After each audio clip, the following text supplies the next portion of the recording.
So this is our last episode for like a month, Yeah. where it's just going to be us doing dumb stuff. Yeah. Because after this, we have a bunch of guests. So, guests. Next week, I believe it is. I probably should have looked at the schedule. So next week, we have Joy Sullivan, and she has her debut book, came out April 9th. She probably should have came on the podcast a little sooner, but I think... We probably had some scheduling things or something. I can't really remember, but her book, Instructions for Traveling West, Poems, so that came out April 9th. So she'll be on to discuss that, and then I believe... I don't think it's that week. Let me look at the goddamn calendar. Look at it. What? Study it. I'm gonna hit the knobs. I hit the knobs and we got slightly louder. Let me For a few seconds. let me just turn that up a little. Yeah, there we go. Pitch it up. I pitched it up a little bit. Quit being a pitch bitch. Pitch bitch. So Joy Sullivan's next week. The following week is Frances Flannery from Ireland. That's not the right. I can't do it. Yeah, so we have Frances Flannery in the following week. She comes from the enchanting literary and drinking shores of Ireland, not just Ireland. Yeah. She's here to discuss the launch of her debut novel, Writing Man. So that'd be cool. Yeah. That's a fun one. And that's another, checking off the list of having somebody from a different country. You know, that's another... We've had a bunch of people. We had from Wales. We have Nicholas Obregon, who's a globetrotter. Or you just mean the specific countries? Yeah. That's like that. We have... So mark Ireland off. Yeah, we can mark Ireland off now. I mean, Ash from Here Read This was in Edinburgh, which is Scotland. Yeah. So now we But they're different. Dude, we got the whole UK. We got England, because Matt Holland was on. I think we might have had other English people. Yeah. And then we got Ash. Scotland.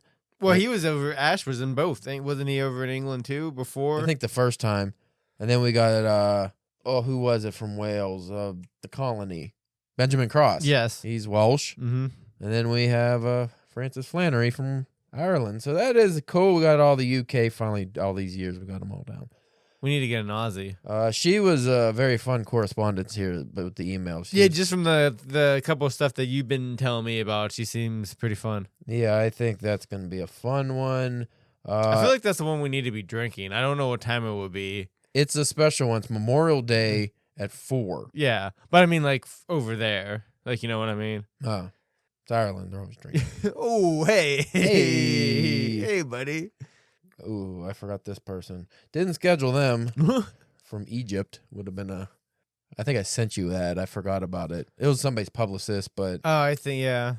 Someone from I'm not going to go into that one because... Not finalized? I think on one of his, I can't pronounce any of the stuff. Because it's all Arabic type of words. And we'll just get in trouble again. I'm fucking dumb. Yeah, I'm not good at African and Arabic pronunciation, so... Hey, you better than me. I have trouble just with English pronunciations. Yeah. The following week, we have author C.E. Hoffman coming on, which they did provide an ARC, which is Sluts and Whores. Wait a minute. That's a different book, I think. But that's the one I want to read. Yeah. And then there's one, Blood, Booze, and Other Things in Nature. It's been a minute since I read this email. Ghost Trolls and Other Things. We have a lot to talk about with them. So what are they actually promoting? Okay. Book, probably. Second short story collection, Losers and Freaks, out from Currencia Press Summer 2024. I guess that's the press. But yeah, Losers and Freaks, and that's actually one that'll be we're promoting because it's going to be coming out versus one that's already out. Because I think Francis's book is out as well. And then after that, I think we have one more guest, David Winter. I think that's another saggy meniscus person. Let me look. Yeah, David Winter, author of Master Lovers. And that is... It doesn't say. I'm pretty sure it's saggy meniscus. Because Tarina reached out with that one. Oh, okay. And I think everyone she brought on has been saggy meniscus with the exception of David Scott Hay. Which I think... I forget who turned us on to him. Was it her? I think it was her. Yeah, it was. So, yeah. It was her. She. Yeah, because we had almost another month where we have guests that were basically just from her. Yeah, she's She's just been a pipeline. Yeah. She had such fun on the show. I guess just everyone send it our way. It's like, all right, Yeah. less work we gotta do, which is none because we don't ever we don't ever work to get. I've never done a call out for guest ever. I mean, we don't even read most of the people's stuff, unfortunately. I feel bad, but when we literally are going to have a guest every week, like C. Hoffman might have been able to read their short story, like some of them. Mm-hmm. Like I might actually go through and at least read one, just to, I'll send you the thing. You could probably read fucking one story out of it just so you could talk about something with them. But yeah, like everyone else got books. Well, and it's not like it'd be like one thing if we were like a strictly like an interview podcast, like if that was kind of like the goal, where like each week we had an interview. You know what I mean? I feel like we end up usually not. I mean, I try to make sure we talk about the book at the beginning and then at the end, but we always go into different stuff anyway. So it's what it is. But again, like I still feel like because like I know whenever I like listen to podcasts, like I do like them to talk about some of the work, but I feel like I get a better feel for the person just hearing them talk about random shit, and like that makes me more apt to be like, I don't want to try their stuff out because I like them, other than maybe like I might like the story, You're more selling yourself than you are your book, right? Because most people don't just want to hear a book pitch unless it sounds really fucking crazy, right? Yeah, a lot of the times the book pitch, even if it's really interesting, it's not going to sell the audience. They want to hear you, and they want you to be interesting. So that's what I try to bring out. Yeah, I like kind of we kind of do this too. It's like you kind of talk about it in the beginning, and then you kind of like talk about it at the end to wrap it. You bring it back. The middle is just nonsense. Right. That's what the people want is the nonsense, and that's what we bring. Anyway, today we have a special episode. Special. I'm sure in many ways. Yeah, I actually had a topic I came up with, and I think you'll appreciate this one because it goes to our roots of the whole fucking podcast. Okay. So we'll get to that in a minute after these musical notes. Notes. What does that mean? All right, you're welcoming the guys to the belch. The belch threw me off. Anyway, introduction of the musical variety.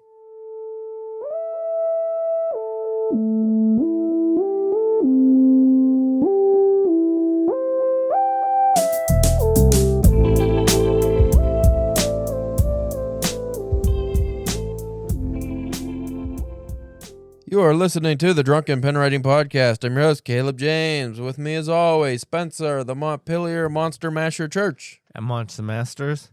Masters? You're vibrating your phone, mate. Why is your phone? Why is it only your phone? What fucking cheap knockoff weird phone do you have that affects the mic? Like, I don't know. Mine doesn't do that at all. Yours only does it at weird angles from across the like. I don't. You know what you need is one of these. Maybe like if it's whenever I'm trying to mend buttons, maybe no. For those who can't see, Spencer's fucking waving his phone around like an idiot because he's thinking it's gonna make noises. It's probably just like there's a plate in your head you don't know about. It's just reflecting off of that. So today's episode, I got the idea because I was looking. I got published in Strange Days Zine Volume 14. Mm-hmm. You got your copy in the mail, you said. Yep. I read that as soon as I got it because it's only like 30-something pages. They're small. Yeah. Like, they're real small. I was flipping through it. I haven't had a chance to read anything yet. But it just, like, you look at the layout, the covers, the pictures inside. Like, it's really cool. Yeah. Like, it looks cool. Like, just how it's set up is really cool. And that made me think, could we make one of these? Like, we were always talking about doing a magazine or an anthology. What if we just made a little zine to, like, test the waters, I would be okay with that. Would that be cost effective? Well, I did the numbers. Ooh. I did just like your basic stuff. I didn't do the staples.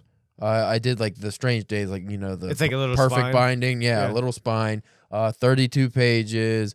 I did like a matte cover, and everything else was just in the middle settings. $38 per issue. Or it's cheaper as you go up. So when I just randomly selected 20 issues, it was $128, which divided by 20, it was like $6 something. Oh, not bad at all. No. So the higher up you go, the cheaper it is. The bigger so if we actually did put out, well, here's what I would want to do before we go into this. The episode's going to be about how you make one. Okay. I thought that'd be kind of a fun topic. We've never covered that because we talked about doing anthologies and stuff and short story collections. And originally, when we created the podcast, it was like, actually, when we just created DPW in general, it was about creating a short story collection. Yeah. Which we've had like forever and just never put it out. Well, if we had a zine, I was thinking it could be something like DPW presents, and then Volume 1, Drunken Nights, Volume 2, Mischievous Marauders, whatever. Just like have a theme, and then since we have a bunch of stories already, we could just have a couple stories per zine, and then maybe like I would like to do invite only. Yeah. So I just get writers I like and invite them to write a article or something. Because honestly, because it's 30-something pages, but like, especially if we go with the size of like the couple of zines that we have been getting, like it doesn't take much to fill out those pages. No, well, here's the problem. Because what that Strange Day is, literally, it's like palm size. Yeah, you could probably put it in your back pocket. To be honest with you, with the short stories we had for our original anthology, like a couple, I think like 4 or 5 of them are 10,000 words or 15,000 words.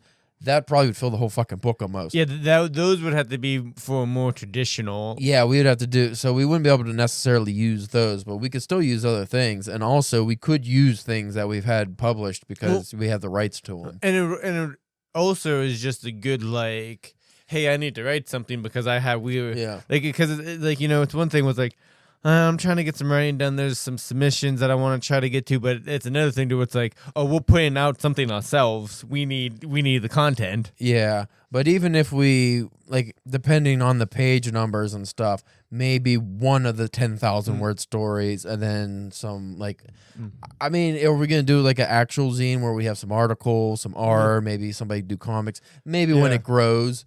Again, this is just spitballing. Like once we get into the thing, and you see the amount of work. Right. And I already knew just looking at Strange Days how well formatted it is and everything. I'm like, this is gotta be fucking hard. Yeah. Like I'm not good at that stuff. That'd be like a project that we might have to bring someone in on that knows more what they're doing, and they can be a contributor to it, or even just pay them. Right. But I like the idea of doing, instead of open submission calls, do invite only, and then be like, hey, if you want to write a story for this, I give you, $20 or something.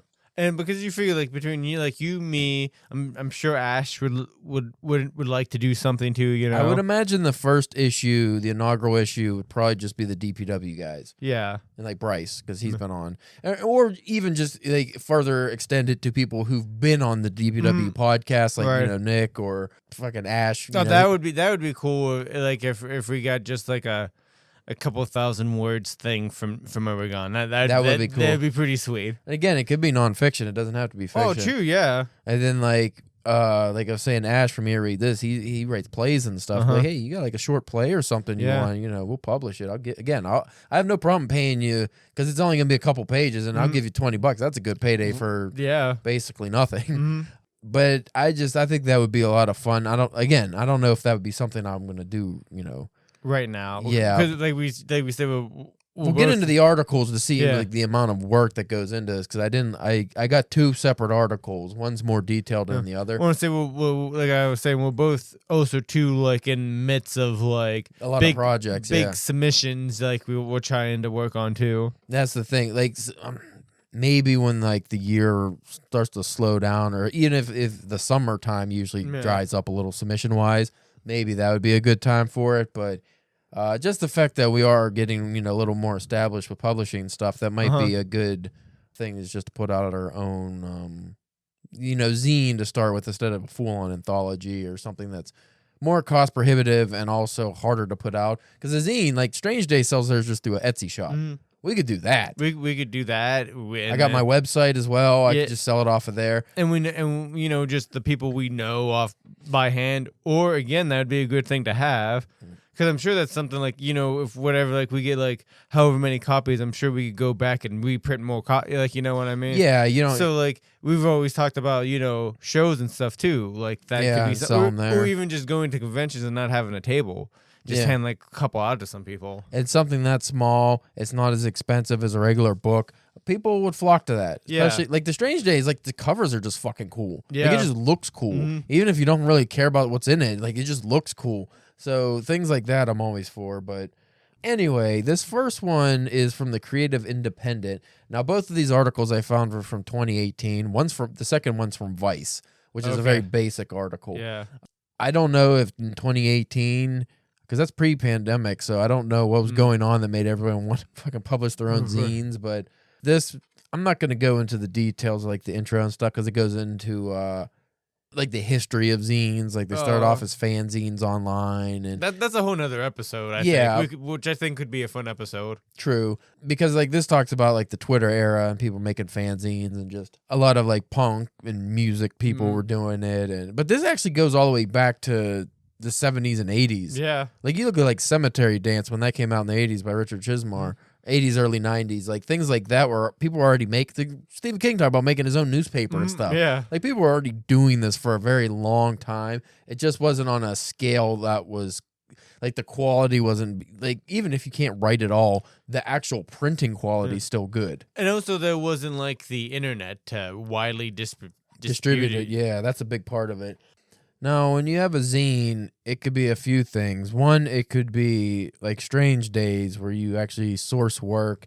You have stories, articles, like a magazine. Or you could just do a poetry one. You could do one that's just your own musings, your own writings. It depends. It doesn't have to be actually for an audience. Like it could just be something for yourself. Again, 20 copies, $128. And that was just like, generalities, but $38 for just a single copy. But a person could just, if they just wanted one copy for themselves, just to like almost like a diary. Yeah. Like it's a little splurge, but it would be kind of cool to have, just put it on your shelf. And this is my work. You could also do, art zines and different things like that. And they have examples on this website. I'll link this one in the show notes because this one's actually well done and pretty cool. Yeah. Very lengthy. Like I said, the Vice one was very basic. What about girthy? Is it girthy? Lengthy, not girthy. It's not thick. It can't be both? Sometimes, but the blood loss. Like when all the blood goes into it. Are we talking about the same thing? I don't know. Let's just go back to the article. So what are zines good for, Spencer? Absolutely nothing. Publish sketches, drawings, and pretty much what I just said. Mini comics is a cool one. I've actually bought random zines at conventions and stuff that were just like people's comics. And then like there's these things like ash can comics where they're like they might only be like 5 or 6 pages, but they're like these little like Strange Day like little like, mini like things. This one I'm not quite sure exactly what it means. Match recipes with whimsical illustrations. Is that just like cooking recipes? Maybe, yeah. But I like the idea. That actually, I always thought, there's 2 things I always wanted to do that would be really fucking cool. I would like to make my own version of like the Voynich manuscript, which is like one of the oldest manuscripts found that's written in the language no one knows. And it has drawings of plants and weird things that no one has ever seen. Some people think it's a hoax. Some people think it was like a long lost civilization. There's all kinds of theories, but I'd like to just make my own, like, a fictitious, weathered looking journal kind of thing. And then, just pretend, I wouldn't sell it, but just like to have be kind of cool. It'd be like almost making your own like astronaut or your Necronomicon. That's another one I was thinking is like your own version of a Necronomicon would really be cool. That one you could probably sell as an art book. Yeah. You could sell either of them as an art book if you do printings of them. The other thing I would like to do would be not necessarily just like occult stuff, but what used to be really popular were like black magic books and alchemy books and things like that. I would like to do a fictitious version where it seems like it's real. Yeah. And you can like almost tell a story without actually being a fiction story, but like kind of like a fiction story, but you make it like it's a real black magic book. Would be fun would be like to do one. It's like a the zine's like almost like a pamphlet for like a cult or like like a secret society, like you're making the Freemasons like pamphlet. There's a couple cool things you could do with that too. One, actually, they probably go together, whether it's like a secret society or a religion. Yeah. You make one for one that doesn't exist, but that nobody, like you read it and you're like, what the fuck is this? And like established in 1432. And it's just like this weird thing with like very intricate drawings and stuff. And people are like, is this real? That's how Scientology started. I mean, pretty much. More things about what zines are good for. Mix words with images and textures, print lines of poetry, share a manifesto. The list goes on about the manifesto. Manifestos never turn out well. No, there's never been like a good manifesto, right? Like there's always like a raven or some madman. It's a cool word though. By the way, you can actually do these zines for, I don't know if they're free, but they're probably pretty cheap if you do have to pay, is the Just the digital flip zines. Like that's a thing. Like you could just, I think you subscribe to the service maybe, or probably a few of the publications I'm in utilize that same format for their anthologies. So when you go into a zine, what is your zine going to be about? Well, rather than just I want to have poems and fiction, I think a theme is better. Right. Or like a genre or something. Think like an actual magazine. If you just format your zine like an actual magazine where it's like, okay, we're talking about motorcycles. Like that's what my zine's about, is motorcycles. You don't want to stray too far from that. So for us fiction writers, we want to have like stories and things like that. And if it's a DPW presents, we would probably want to steer more towards writing, reading, like if we have articles and stuff, like what the podcast is, but then also stories. But if you just wanted straight poetry, you could do that. Like whatever it is, you just need to figure out what your zine is about and stick to it. And that doesn't mean every issue, if you have, multiple issues, has to be that, because you could do, let's go with the writing again, volume 1, sci-fi, volume 2, horror. You can split it that way. But again, you don't want to be like, okay, Caleb Zine, volume 1, horror stories. Caleb Zine, volume 2, the wide world of boats, fishing, bass fishing. Volume 3, how to get good at surfing. Like, you can't mix things in life too much. It'd be stupid.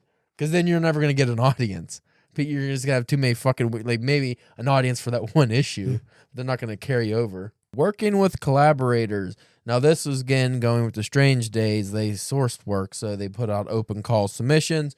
They do not pay, but they give you a contributor copy, which for, the book sells for $11 and I have a 2-page story. Yeah. It works for me. Right. And plus you get a cool book to read, actually. Especially considering how, like we were just saying, like a lot of zines are just like digital or online. Yeah. So to actually have the thing in print. Yeah, that makes it worth it for me. Now, there were some like articles in there that were like 10 pages or something. Yeah. I would probably, if I had a article like that, I would want some money. That long, because that's a good length. Again, though, that might not be that long if you just had it in full length pages. Right. Like maybe it's only 4 or 5 pages. Yeah.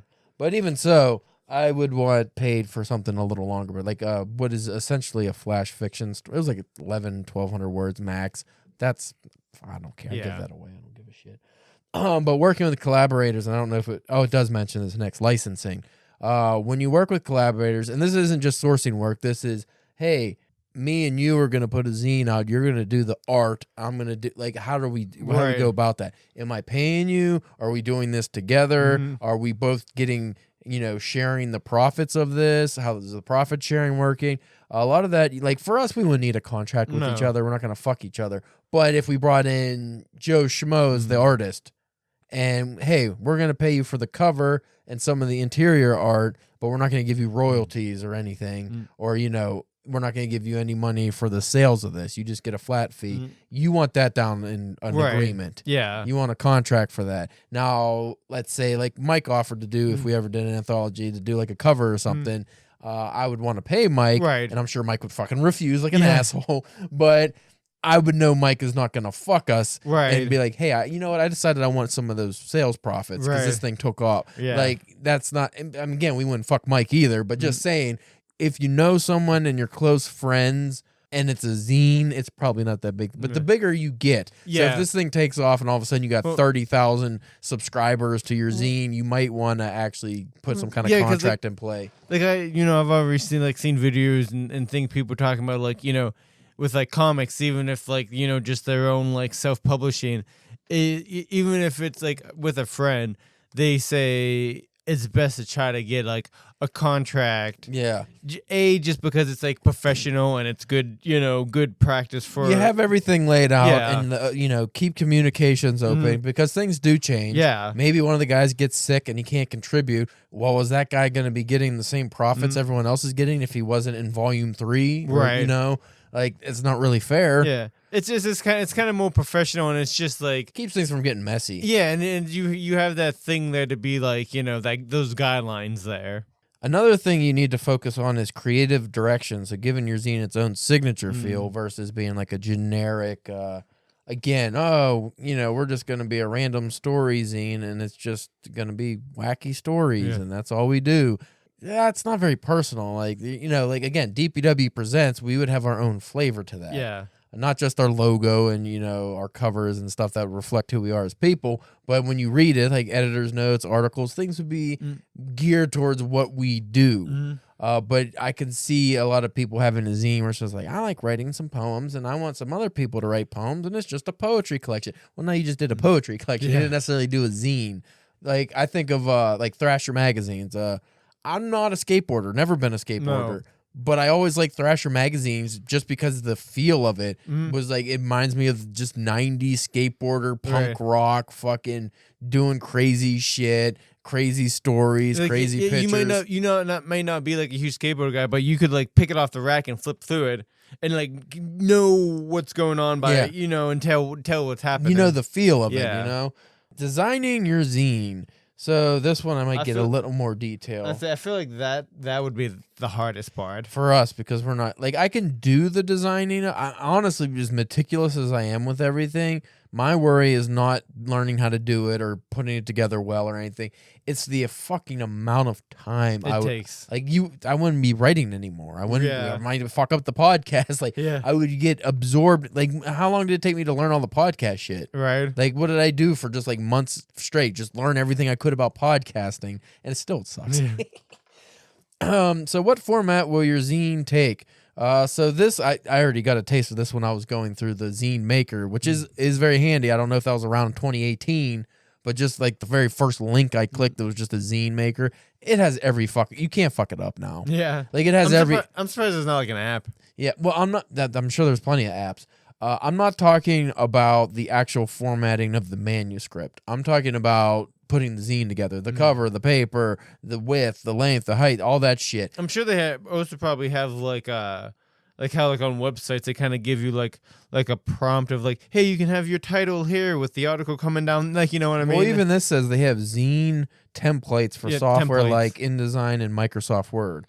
So you could get all that stuff. Like, it probably wouldn't take long. And honestly, if I was ever going to do a zine, I would probably just reach out to Andrew, who does Strange Days. Yeah. Or one of the many publisher buddies we have that probably are involved. Pick their brains a little bit. Yeah, it's like, hey, what program you use? Like, what would be the quickest way to get a product like yours, How it look? That's more of a money issue. Are you going to have color, high definition pictures? We talk about the perfect binding versus the staple. They also had the rings, which was like the old school plastic ring. binder, I don't know if I'd like that. That's a weird one. I don't know. I would almost think I would like that other than the staples because I'd be worried staples about are garbage. You don't want the staples. I'd be like, just being a comic book guy, I always worry about the staples. My Strange Days, because it's perfect binding, even though it's so small, it's on my shelf. Yeah. But if it's floppy with staples, no. I can't remember. Is Diabolic Press, because that's an actual magazine, is that staples? I think it is, but it's upstairs. Yeah. I think that might be staples because I don't think that one stands that well on my shelf. Like, I pressed it between stuff, but it's like, it's a little thicker paper though. You can't see it. Like, when looking at your shelf, you can't see what it is. Yeah, you can't read the bind. Yeah, I want to be able to read. Like, Strange Days, you could read the spine, even though it's small. How will it be edited together? So, I'm gonna see if this is anything I can. So this is actually talking about the manuscript. Do you hire an editor? I would hire an editor if I was trying to put out like a really big anthology or book, or even my own novel. I would hire an editor. Yeah. But for a zine that I think I'm proficient enough. I can. Yeah. It's not gonna be perfect. Nothing ever is. But I think for what we're putting out, I would be more than, especially the authors. I would be having submit work to us too, like that. I would invite. I wouldn't be too worried about typos and stuff. I can catch that. Yeah, that's like one of those things. Like, unless if you know somebody, like they can help you out, maybe. But since I would go for like 30 something, a shorter, like a small zine. I would maybe see if I could find some freelance writers. Like, hey, since this thing's only this many pages, just spelling and grammar, what's that going to cost me? Yeah. And it might be $100 because a lot of freelance, at least back when I was looking. A lot of freelance editors would charge $500 for a whole novel just for spelling, like not plot holes or actual editing, just spelling and grammar. And like 500, like that's, I think that's pretty good price, because like I've heard. Oh yeah, a lot of people spend thousands. Yeah, but again, freelance editors, the price is negotiable, and it just depends on what kind of product you're putting out. So if you have a 500-page book, that's probably gonna be more than a 200-page book. Yeah. Because imagine how long it takes to read a book. Now imagine having to go and read it multiple times to find things, and you have a deadline. Would not be a fun job. So again, there's a bunch of information on this. So I am going to put this in the show notes. There's creative independent. Oh, there's a note about printing. So let's see what they have to say about that. Printing your zines. If you want to create a bunch of physical copies of your zine, there are several routes you can take. This one talks about doing the Xerox route, doing it yourself if you really. Oh. This person says it's a real pain in the ass. Like, don't do that. Sure, yeah. Going to fucking Kinko's and shit. If that's even a place anymore. But you can go to local copy shops and they could put the book together for you. Like, some do that. Like, you could, but again, I don't know if it'd be any cheaper than going to, other than supporting local business. I don't know if it'd be any cheaper than just doing the online. I feel like if you're really bad, and you can't even figure out how to do, like, you need somebody to walk you through everything, then go to like a copy shop or something. But there's a bunch of options for it. Even if you go to like Blurb or Lulu, which we messed around with when we were looking at book pricing and stuff to put your own work out, they have the option, I think, of Zine, and you can just do that. But the one I found, it was like straight up just a zine maker. That seemed like the most. I mean, again, $6 for like a I would like to ask the Strange Days like where they get theirs printed, because I really like the everything that was in that. Distributor zine, that's another one where it just depends how much money you want to spend and how much work you want to do. I don't know how you can go about selling it on Amazon without printing through Amazon. I'm sure you can. Yeah.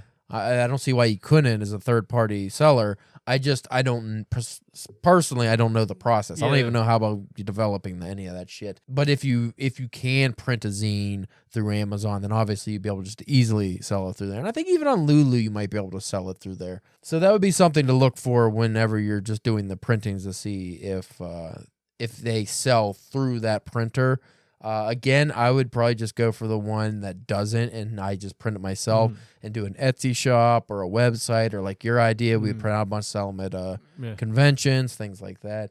But yeah, the distributing, that goes into marketing. And do you want to do a straight up, hey, this is all we are as a zine, like an actual zine? Or is it just like, this is like a fun thing we do, but we're also something else? Or it's even just, hey, I just wanted, me and my buddies wanted to share our work. Put something out. Yeah, like there's different levels, there's different tiers. So you don't have to feel like it's all or nothing. Like, oh no, I have to do the best and get all these sales. And it's like, we haven't had a new credit in a while. Let's put something out ourselves. Yeah, you could do that. And then this article goes on into promoting. Trading zines is another popular thing that I didn't know about. I guess a lot of people meet up and they trade their zines. I could see that, yeah. When we were in those weird occult... It's like a weird, like, underground kind of thing. Yeah. When we went to those weird occult shops in Allentown, they had a row of zines from all around. Like, some of them were, I think, from England and stuff, so they must be bigger. But they had zines, because I looked up, I wanted to submit to a bunch of them, but of course none of them were open for submissions, at least at the time when I was looking. But they had different zines, almost all of them were zines. They weren't books or anthologies, they're all zines. So apparently that, like, in that sphere, not just a cult, but, like, witchy stuff and the what do they call them? I guess misfits. Yeah. Like the misfit kind of crews. Well, it's very like punk rocky. Yeah, that scene. That's what I'm getting at.